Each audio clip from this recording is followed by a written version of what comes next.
사람은 가진 걸 잃어봐야 보이는 게 있지. 낡은 코트를 걸친 남자가 혼잣말처럼 중얼거렸습니다. 그의 손끝엔 오래된 시계가 매달려 있었죠. 바늘은 멈춘 지 오래였고 유리엔 금이 가 있었습니다. 그 남자의 이름은 한태수, 한때 대한은행이라는 이름만 들어도 세상이 고개 숙이던 금융재벌이었습니다. 그러나 지금 그는 그 은행 앞 벤치에 앉은 노숙자에 불과했습니다. 비가 내리기 직전에 흐린 하늘 아래 그는 젖은 신문지를 덮고 웅크린 채 자신이 세웠던 건물들을 바라봤습니다. 그곳에서 여전히 고급 정장을 입은 사람들이 웃으며 오갔죠. 그들의 손에 쥔 커피, 번쩍이는 구두, 그 모든 게 한때 자신의 것이었습니다. 참, 세상 빠르다. 그는 낮게 웃었습니다. 단 한 번의 잘못된 투자, 그리고 함께하던 이들의 배신으로 감옥에 간 지 3년. 그동안 세상은 완전히 달라져 있었죠. 그의 가족조차 면회 한 번 오지 않았습니다. 아버지, 이젠 그냥 조용히 사세요. 가족 망신이에요. 아들의 차가운 말이 아직도 귓가에 맴돌았습니다. 그날 이후 그는 누구에게도 연락하지 않았습니다. 그는 서서히 자리에서 일어났습니다. 그리고 맞은편 유리병 너머로 보이는 대한은행 본점을 바라봤죠. 그가 세운 이름, 그가 잃은 모든 것. 이제는 그 안에서조차 그를 아는 사람은 단 한 명도 없을 겁니다. 그는 무릎을 굽혀 쓰레기통 근처에 놓인 비닐봉지를 주워들었습니다. 그 속에는 낡은 모자와 누렇게 바랜 셔츠 한 벌. 그는 그것을 조심스레 입으며 거울 대신 유리창에 비친 자신을 봤습니다. 그래, 완벽하군. 이제 아무도 날 알아보지 못하겠지. 그가 천천히 은행 안으로 들어섰을 때 로비의 사람들은 자연스럽게 시선을 피했습니다. 정장 차림의 남자들이 미묘하게 코를 찡그렸고 한 여직원은 조용히 자리에서 일어나 경비를 찾는 눈치를 보였죠. 하지만 단 한 사람만은 달랐습니다. 창구 끝자리에 앉은 젊은 여성 서윤. 그녀는 그에게 먼저 다가와 조심스레 말했습니다. 어르신, 무슨 일로 오셨어요? 그냥 예금 좀 찾으려고. 그럼 잠시만 앉아서 기다리세요. 따뜻한 물이라도 드릴까요? 그녀는 작은 컵에 따뜻한 물을 따라 그에게 건넸습니다. 그의 눈동자가 잠시 흔들렸습니다. 이 은행 안에서 이런 말을 들은 게 도대체 몇 년 만이던가요? 주변 직원들이 눈짓하며 수군댔습니다. 세윤 씨, 냄새 나잖아요. 왜 그런 사람한테? 고객님이시잖아요. 서윤의 짧은 대답이 공기처럼 흘렀습니다. 그 순간 태수의 입가엔 묘한 미소가 번졌습니다. 그 미소에는 오랜 시간 잃어버린 무언가가 깨어나는 듯한 떨림이 있었죠. 그는 자신도 모르게 중얼거렸습니다. 그래, 이 세상에도 아직 사람 냄새가 남아 있었구나. 창밖에 빗방울이 떨어졌습니다. 그는 손에 쥔 시계를 바라봤습니다. 멈춰있던 시침이 아주 미세하게 움직였습니다. 그건 마치 누군가 그의 인생에 다시 시간을 불어넣은 듯한 순간이었죠. 사연 시작하기 전에 구독 버튼을 눌러주세요. 오늘 이야기가 당신의 마음을 조금 따뜻하게 할지도 모릅니다. 비 내리는 유리창 너머 그는 은행 안을 천천히 둘러봤습니다. 그리고 아주 낮게 그러나 단호하게 속삭였습니다. 좋아. 이제 진짜 사람을 찾아보자. 은행 로비 안의 공기는 냉랭했습니다. 점심시간이 조금 지난 오후 사람들의 발걸음은 분주했고 모두가 누군가를 기다리거나 누군가를 밀어내고 있었습니다.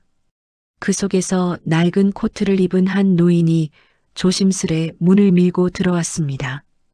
그는 주변의 시선을 의식하지 않으려 했지만 정장 차림의 고객 몇몇은 곧바로 코를 막았고 창구 직원 하나는 눈살을 찌푸리며 옆 동료에게 속삭였죠. 저분 또 왔나 봐. 지난번에도 쓰레기 버리고 갔잖아. 노인은 아무 말도 하지 않았습니다. 그저 천천히 은행 안쪽을 둘러봤습니다. 그의 시선은 마치 과거의 유령처럼 천천히 떠돌았죠. 여기 이 벽, 저기 저 창구, 모두 자신이 세웠던 자리였습니다. 하지만 지금 그는 그 앞에서 발 하나 제대로 내딛기 어려웠습니다.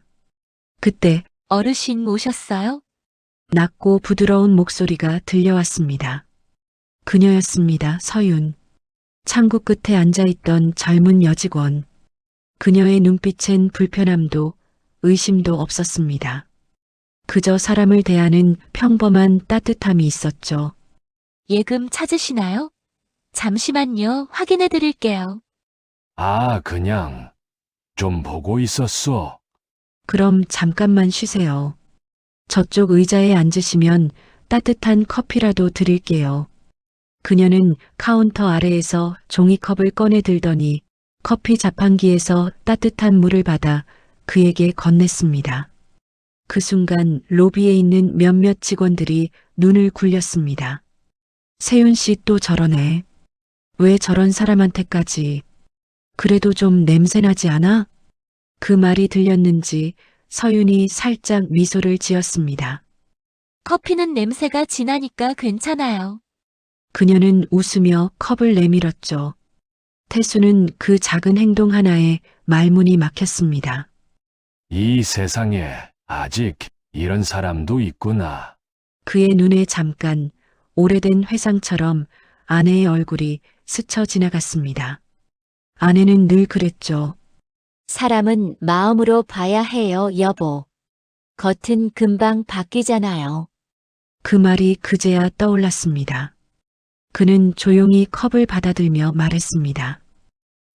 고맙소. 이름이 뭐라고 했지? 서윤이에요. 그래, 서윤 기억할게. 그의 시선이 그녀의 이름표에 머물렀습니다. 박서윤 고객상담팀.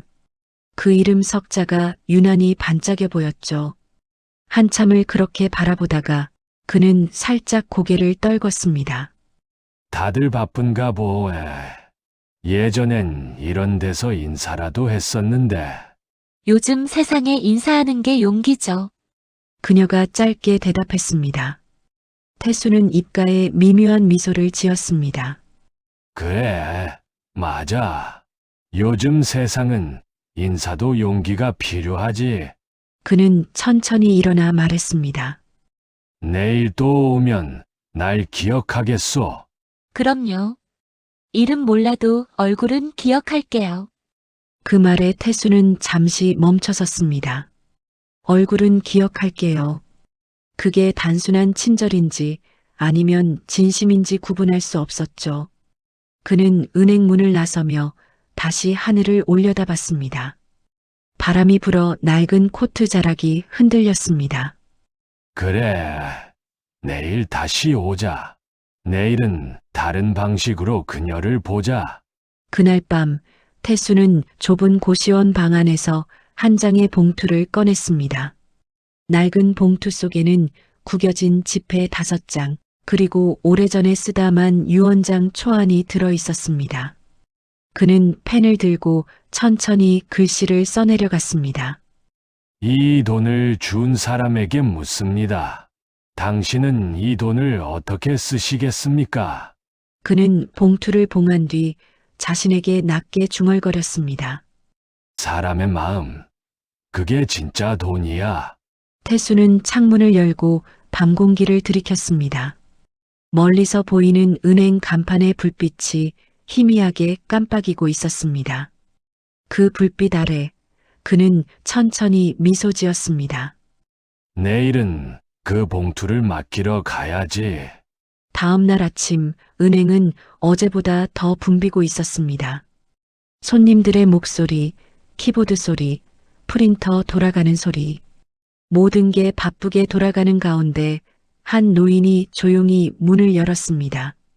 그는 어제와 같은 낡은 코트를 걸치고 있었지만 그 눈빛만큼은 어딘가 달라져 있었죠. 한태수, 그는 오늘 자신이 세상을 시험해 볼 작정이었습니다. 그의 손에는 누렇게 바랜 봉투 하나가 들려 있었습니다.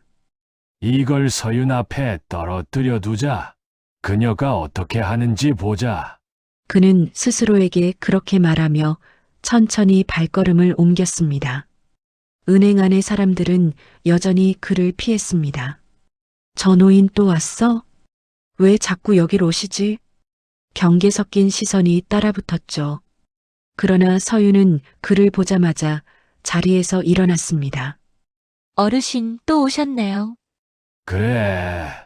어제 고함 압소. 오늘도 그 커피 줄 수 있겠소? 그녀는 미소 지으며 고개를 끄덕였죠.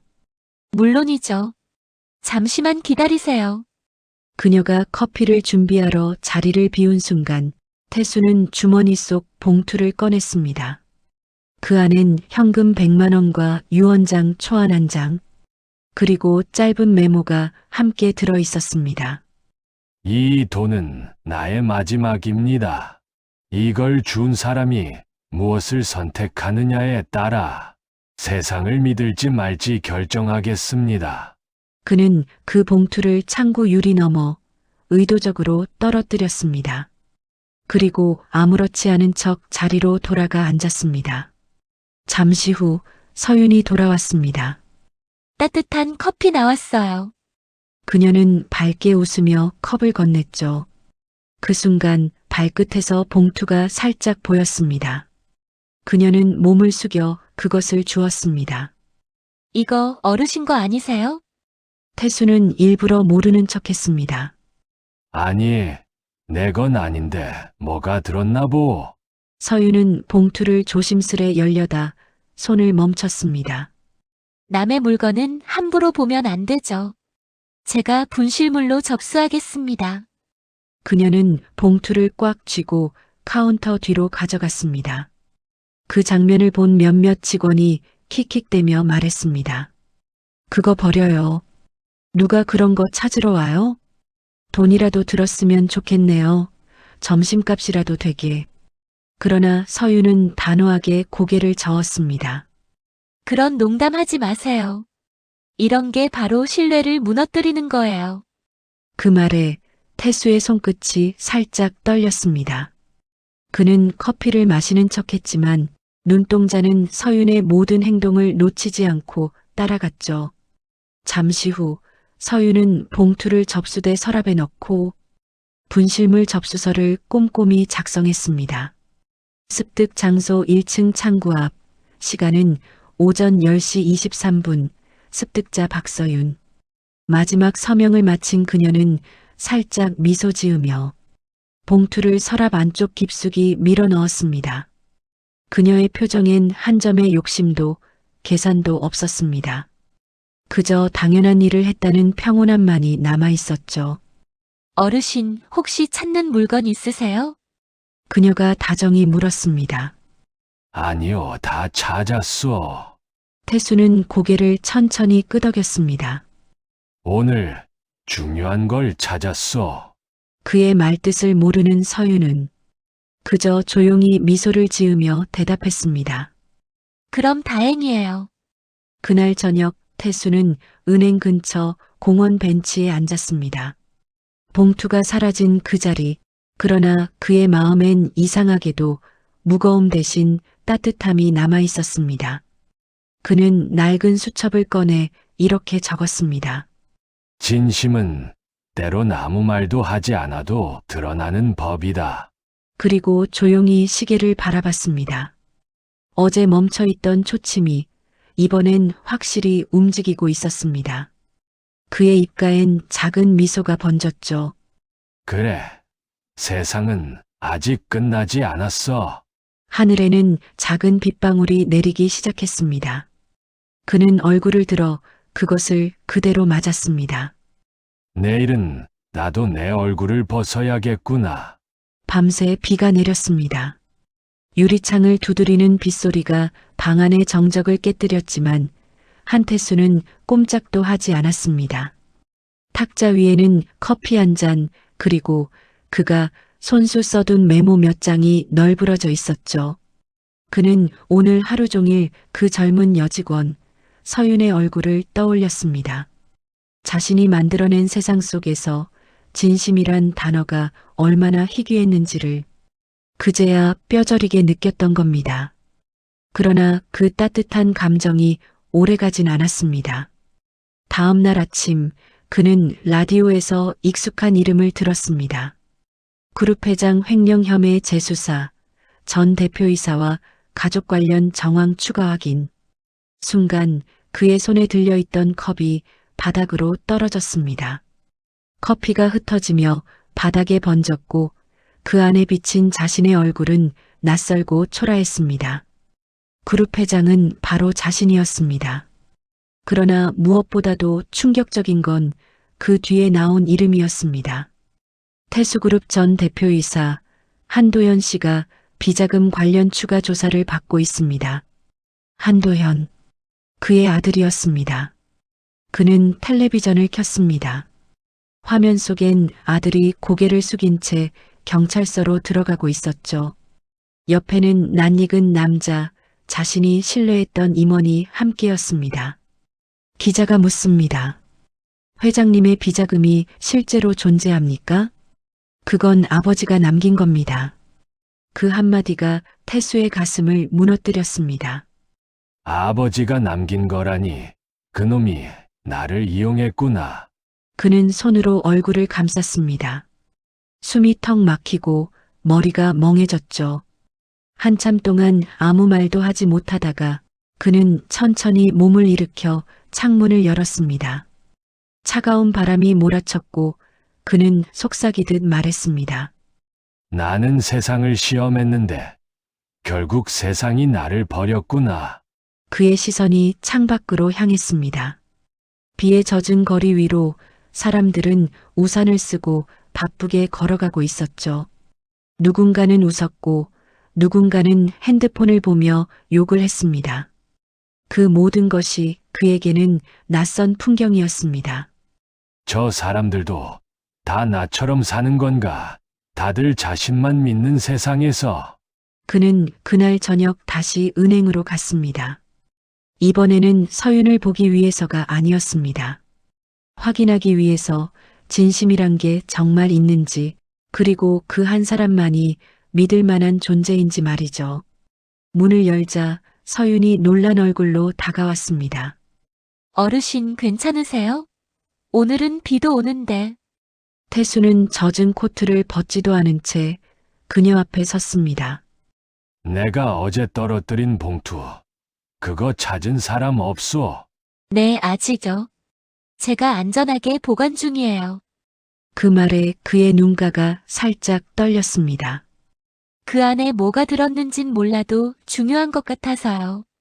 그렇다면 당신은 그걸 자기 거로 만들 생각은 안 했소? 서윤은 고개를 저었습니다. 누군가 잃어버린 건 언젠가 돌아가야 하잖아요. 그 짧은 대답이 태수의 가슴을 또다시 쳤습니다. 그는 한참 동안 아무 말도 하지 못했죠. 그리고 마침내 낮게 웃으며 속삭였습니다. 그래, 그런 세상이 아직 남아있구나. 하지만 동시에 그의 머릿속에는 아들의 얼굴, 그 차가운 말투, 그리고 배신이 겹쳐 떠올랐습니다. 그는 서윤에게 조용히 말했습니다. 내일 아침 다시 오겠소. 그땐 내 진짜 이야기를 들려줄게. 그녀는 고개를 끄덕였지만 그의 눈빛엔 이미 결심이 서 있었습니다. 이제는 진실을 드러내야 할 때구나. 세상은 그를 비웃었지만 단 한 사람만은 그의 말을 믿을 거라 생각했죠. 그날 밤 그는 낡은 방으로 돌아왔습니다. 비는 여전히 내렸고 책상 위엔 젖은 신문 한 장이 펼쳐져 있었습니다. 전 회장, 실종설, 경찰이 행적 파악 중. 그는 펜을 들어 그 위에 단 한 줄을 적었습니다. 진심은 돈보다 비싸다. 하지만 그 값을 아는 사람은 드물다. 그리고 그 글을 남긴 채 그는 조용히 불을 끄고 어둠 속으로 사라졌습니다. 다음 날 은행 문이 열리자마자 서윤은 자리에서 일어섰습니다. 전날 태수가 남긴 마지막 말이 머릿속을 떠나지 않았거든요. 내일은 내 진짜 이야기를 들려줄게. 그 말 속엔 묘한 울림이 있었고 어쩐지 불길한 예감이 스쳤습니다. 오전 9시가 되고 10시가 되고 정오가 지나도 그는 나타나지 않았습니다. 그녀는 수시로 출입문을 바라봤지만 문은 그저 자동으로 열리고 닫히기만 했죠. 그 대신 오후 3시쯤 한 중년 남성이 은행으로 들어왔습니다. 검은 양복에 무거운 표정, 그리고 손에는 낯익은 낡은 코트가 들려 있었죠. 혹시 이 노인을 아십니까? 남자가 조용히 물었습니다. 어제까지 여기 오셨다는 얘기를 들었는데 연락이 끊겼습니다. 서윤의 손끝이 떨렸습니다. 그는 태수의 비서이자 오래전 회장실을 지키던 사람이었습니다. 어르신이 사고라도 나신 건가요? 정확히는 모르겠습니다. 다만 이걸 남기고 가셨습니다. 그는 봉투 하나를 내밀었습니다.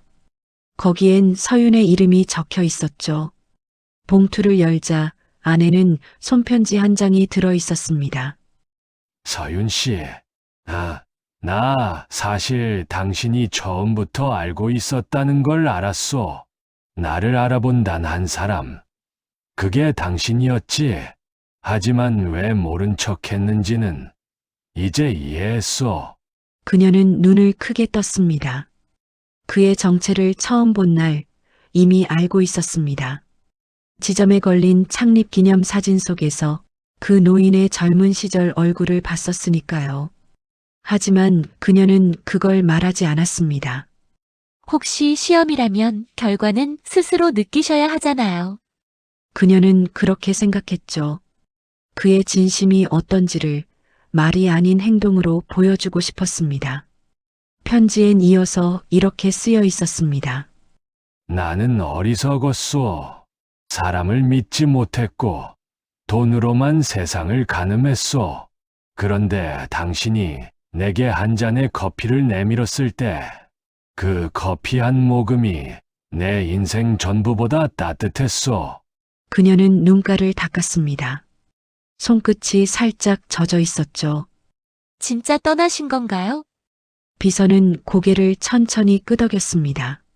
순간 은행 안의 공기가 멈춘 듯 고요해졌습니다. 그녀는 봉투를 품에 안은 채 자리에 주저앉았습니다.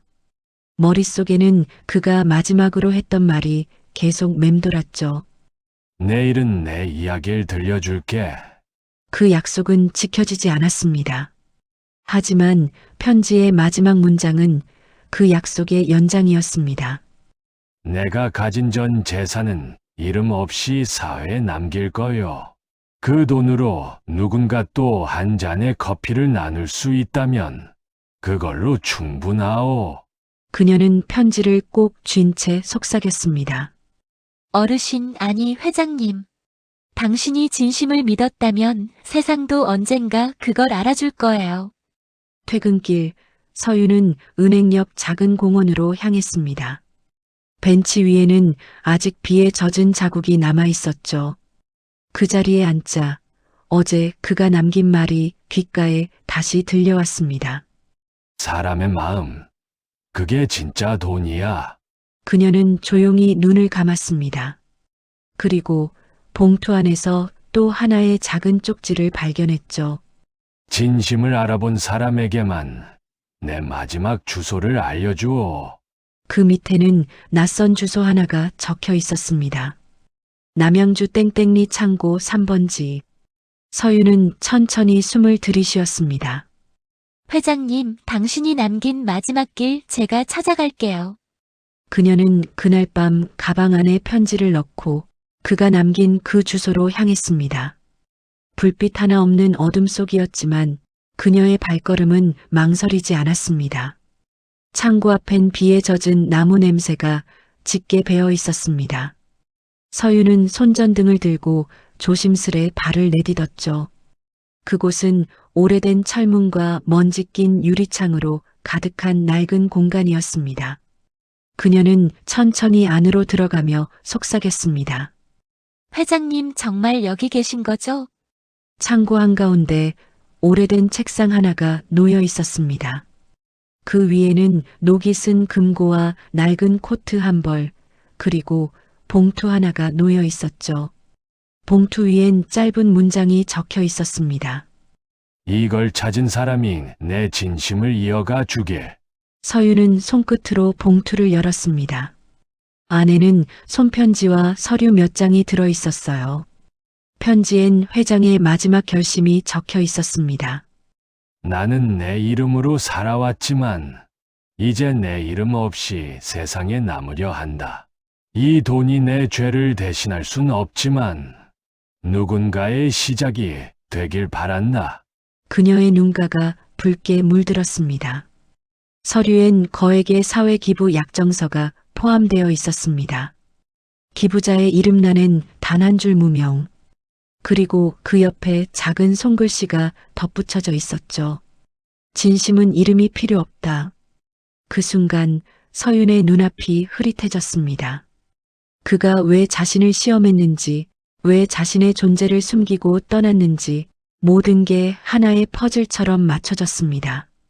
그는 결국 세상에 복수하지 않았습니다. 배신한 사람을 탓하지도 않았죠.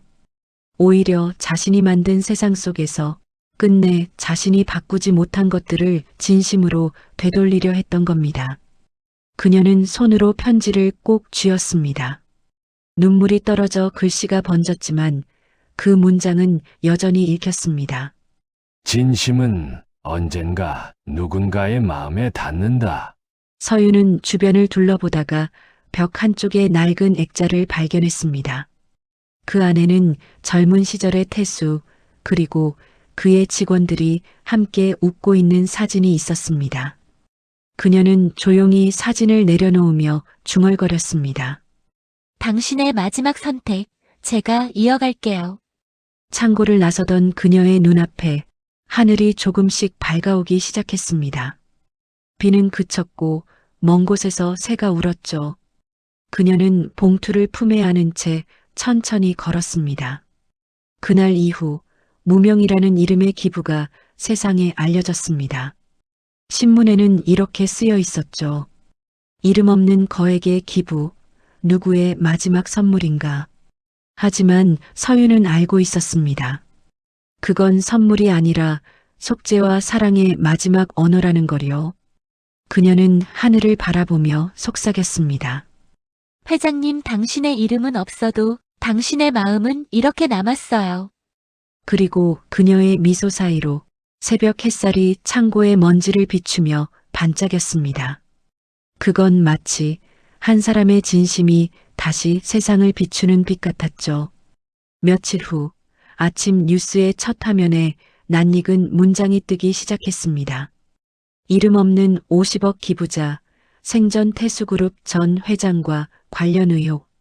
사회는 그의 죽음 이후에야 비로소 그 이름을 다시 불렀습니다. 생전에 욕심 많던 회장이라 손가락질하던 사람들이 그가 남긴 마지막 흔적을 마주하자 입을 다물었죠. 무명으로 기부한 금액이 50억 원이랍니다. 그 사람이 그 회장이었다고요? 설마. 신문사, 방송국, 온라인 기사까지 하루 종일 떠들썩했습니다. 비난은 호기심으로, 호기심은 점점 존경으로 바뀌기 시작했죠. 그러나 그 진심을 온전히 이해한 사람은 단 한 명뿐이었습니다. 바로 서윤이었죠. 그녀는 여전히 그가 남긴 편지를 품에 안고 있었습니다. 그날 이후로 그녀는 은행 대신 무명재단의 초대 사무국장이 되었습니다. 그 이름 없는 기부금으로 만들어진 첫 재단이었죠. 서윤은 기부금의 첫 사용처를 직접 결정했습니다. 고아원 재보수, 실버타운 의료비 지원, 그리고 청년 취업 장학금. 그녀의 손끝이 한 줄 한 줄 서류 위를 스쳐갔습니다. 회장님, 당신이 바랐던 세상 이렇게 만들어질 거예요. 뉴스 카메라 앞에서 누군가가 물었습니다. 기부자의 신원은 아직 확인되지 않았나요? 그녀는 고개를 천천히 저었습니다. 이름이 중요한 건 아니죠. 그분은 이름보다 진심을 남기셨으니까요. 기자는 더 묻지 않았습니다. 대신 카메라가 그녀의 손에 들린 낡은 시계를 비췄습니다. 그 시계는 태수가 마지막으로 남긴 단 하나의 유품이었죠.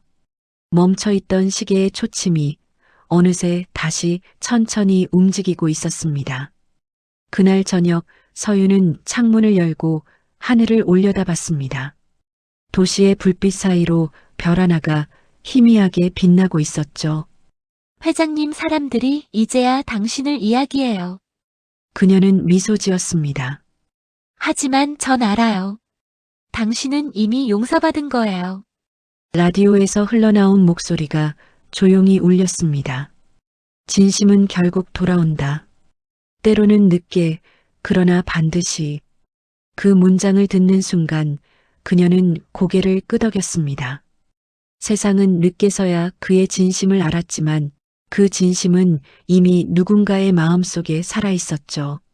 서유는 불을 끄고 재단 사무실을 나섰습니다.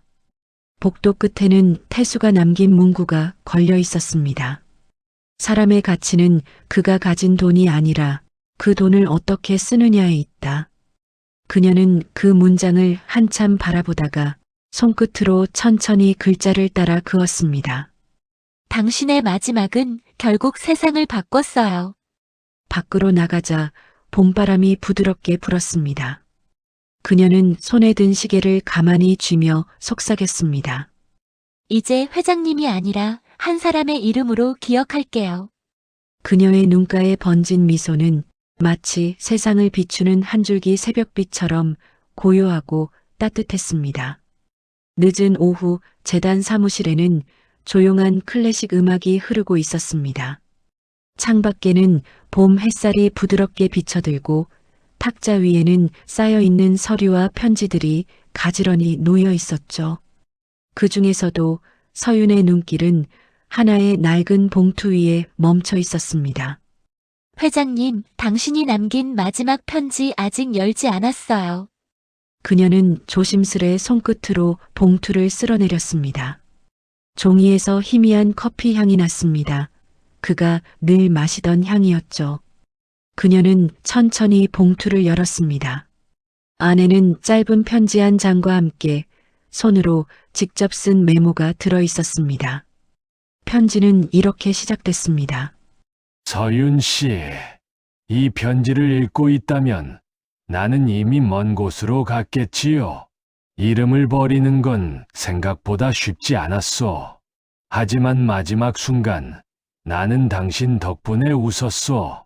그녀의 눈가가 금세 붉어졌습니다. 그가 떠난 뒤에도 매일 그의 이름을 마음속에서 부르고 있었으니까요. 그는 계속해서 이렇게 적어두었습니다. 내가 세상을 떠날 때 가장 두려웠던 건 내가 만든 세상이 나를 기억하지 않는다는 것이었소. 그런데 당신은 나를 사람으로 기억해줬소. 그녀의 손이 떨렸습니다. 서류 뭉치 사이에서 기부 내역이 아니라 한 사람의 진심이 적힌 기록을 발견한 기분이었죠. 편지는 이어졌습니다. 이 재단은 이제 당신의 것이오. 나는 돈으로 세상을 지배했지만 당신은 마음으로 세상을 바꿀 거요. 내가 하지 못한 일을 당신이 해주시오. 그게 내가 믿는 마지막 희망이요. 그녀는 천천히 고개를 숙였습니다. 책상 위에 흩어진 종이들 사이로 햇살이 부드럽게 내려앉았습니다. 그 빛 속에서 마치 그가 여전히 그 자리에 앉아 있는 듯 느껴졌죠. 잠시 후 서유는 자리에서 일어나 재단 로비로 향했습니다. 그곳엔 무명 기부자 명판이 걸려 있었습니다. 수많은 기부자 이름들 사이 마지막 줄에 새겨진 단어 하나. 어너니머스, 이름 없는 자. 그녀는 손끝으로 그 글자를 천천히 따라 그었습니다. 당신의 이름은 없지만 당신의 진심은 여전히 여기에 있어요. 그녀는 조용히 로비를 지나 재단 벽면에 걸린 사진 하나 앞에 섰습니다. 아이들이 새 신발을 신고 웃고 있는 모습이었죠. 그 아이들 중 한 명이 작은 목소리로 말했습니다. 엄마, 이 신발이 무명 아저씨가 준 거래. 그 말에 서유는 눈을 감고 미소 지었습니다. 그녀는 속삭이듯 말했습니다. 그래요, 회장님. 결국 당신은 세상을 웃게 했어요. 편지의 마지막 문장은 이렇게 적혀 있었습니다. 서윤 씨, 내 이름이 사라져도 내 진심이 누군가의 하루를 비춘다면 그걸로 됐소. 그게 나의 두 번째 삶이요. 그녀는 편지를 조심스레 접어 봉투에 다시 넣었습니다. 그리고 책상 위에 올려놓으며 한마디 덧붙였죠. 회장님, 당신의 두 번째 삶은 오늘도 잘 살아가고 있어요.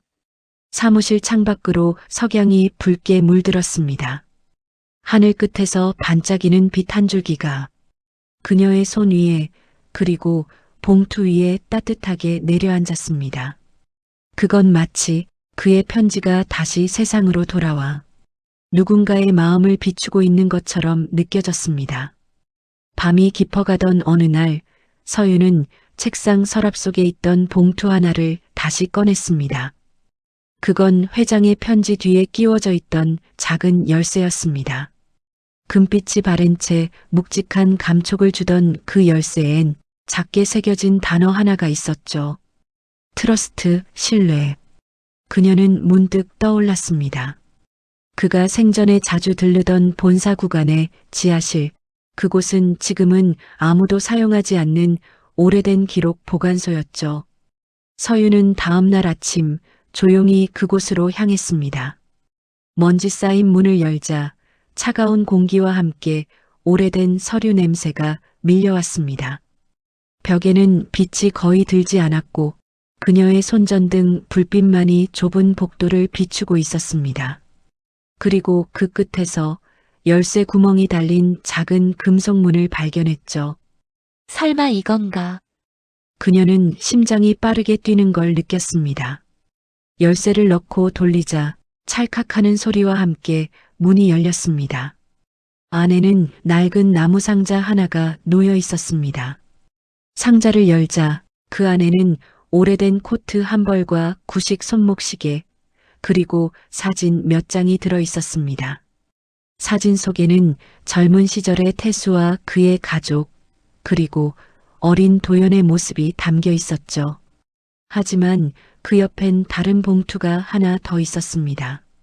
서윤 씨에게 그녀는 봉투를 열며 손끝이 떨렸습니다. 안에는 짧은 메모가 들어 있었죠. 이건 내가 마지막까지 버리지 못한 나의 모습이요. 부와 명예. 그것들은 모두 벗겨낼 수 있었지만 이 낡은 코트와 시계만큼은 놓을 수가 없었소. 이건 내가 사람으로 살던 시절의 흔적이요. 그녀는 코트를 조심스레 펼쳤습니다. 주머니 안에는 작은 사진 한 장이 더 들어 있었죠. 그 사진에는 은행 창구 앞에서 자신을 마주보던 바로 그날의 서윤이 있었습니다. 태수는 이미 그때부터 그녀를 기억하고 있었던 겁니다. 그녀는 두 손으로 얼굴을 감쌌습니다.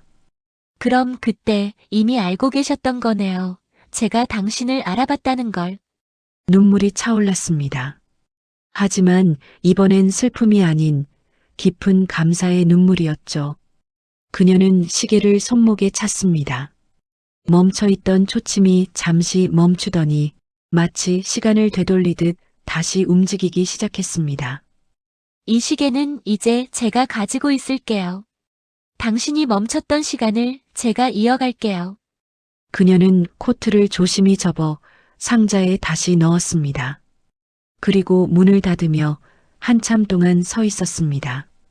그때 창고 천장의 작은 틈 사이로 햇살이 스며들어 먼지 입자 위로 반짝이는 빗무리가 퍼졌습니다. 그건 마치 태수가 마지막으로 그녀에게 남긴 인사 같았습니다. 이제 그만 울어요. 서윤 씨, 당신이 내 마지막 신뢰였소. 그녀는 미소 지으며 속삭였습니다. 고맙습니다, 회장님. 이제 진짜 안녕이에요. 그녀의 뒤에서 문이 천천히 닫혔고 빛은 서서히 사라졌습니다. 하지만 그 순간에도 그녀의 손목이 시계는 조용히 꾸준히 살아있는 듯 짹짹 소리를 냈습니다. 그건 마치 태수의 심장이 여전히 세상을 향해 뛰고 있는 소리 같았죠. 재단 창문 밖으로는 아침 햇살이 천천히 번지고 있었습니다. 서윤은 언제나처럼 가장 먼저 출근해 커피 한 잔을 책상 위에 올려두었습니다. 그 향기 속에서 문득 익숙한 기억이 스쳤죠. 회장님이 마시던 그 향이네요. 그녀는 잠시 눈을 감고 들리지 않는 대답을 떠올렸습니다. 오늘은 재단 설립 1주년 기념식 날이었습니다. 작은 공간이었지만 수십 명의 사람들로 가득했죠. 아이들과 어르신, 그리고 젊은 자원봉사자들이 함께 모여 있었습니다. 누구도 이름 없는 기부자가 누군지 몰랐지만 모두가 그 사람을 마음으로 기억하고 있었죠. 행사가 끝나갈 무렵 서윤은 조용히 연단에 올랐습니다. 그녀의 손에는 낡은 시계가 쥐어져 있었습니다. 그 초침이 여전히 느린 리듬으로 딸깍, 딸깍 소리를 내며 흘러가고 있었죠. 그녀는 천천히 말문을 열었습니다. 오늘 이 자리는 이름이 없는 한 사람 덕분에 만들어졌습니다.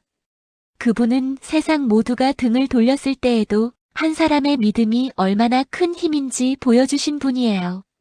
청중은 조용했습니다. 누군가는 눈시울을 붉히고 누군가는 그 말을 들으며 고개를 끄덕였죠. 그녀는 말을 이어갔습니다. 그분은 이렇게 말씀하셨죠. 진심은 사라지지 않는다. 비록 시간이 지나도 그 마음은 누군가의 하루를 다시 일으킨다. 그녀는 잠시 말을 멈추고 하늘을 바라보았습니다. 유리창 너머로 구름 사이에 햇살이 길게 흘러내리고 있었죠. 그 빛은 마치 태수가 마지막으로 남긴 미소처럼 따뜻했습니다. 행사가 끝나고 모두가 떠난 뒤 서윤은 홀로 재단의 로비에 섰습니다. 벽 한쪽에는 새로운 액자가 걸려 있었습니다.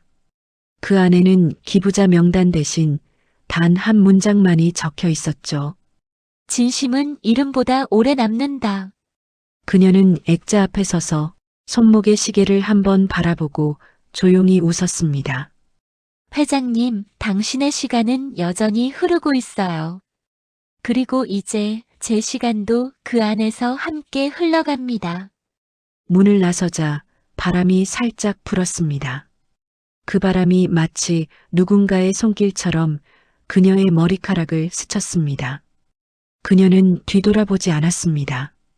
이제는 떠나간 사람을 그리워하기보다 그가 남긴 세상을 살아가야 할 때였으니까요. 골목길을 걸으며 그녀는 속삭였습니다. 진심은 사라지지 않는다. 그리고 그 진심이 또 다른 사람의 시작이 된다. 멀리서 아이들의 웃음소리가 들렸습니다. 그 웃음은 바람을 타고 번져가며 도시의 회색빛 하늘 위에 잔잔하게 퍼졌습니다. 그 순간 세상은 잠시 멈춘 듯 고요했고 그 안에는 단 하나의 울림만 남아 있었습니다. 진심은 사라지지 않는다. 그는 이름을 버렸지만 마음은 남았습니다. 그 마음은 누군가의 하루를 다시 일으켰고 그 하루는 또 다른 진심이 되어 세상으로 번졌습니다. 진심은 언젠가 반드시 돌아옵니다. 당신이 누군가에게 건넨 따뜻한 마음처럼요.